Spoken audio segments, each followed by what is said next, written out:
You need to maintain a log of those individuals that are guests or perhaps vendors that have come in and out of your environment.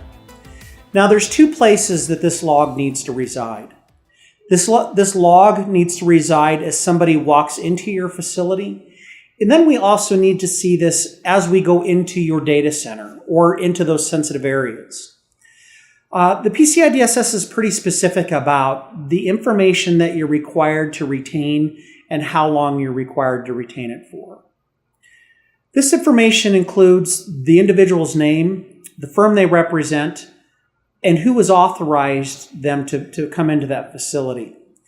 This information is then retained for at least 90 days. What's interesting is that I find that organizations almost keep this information in perpetuity, which is fine.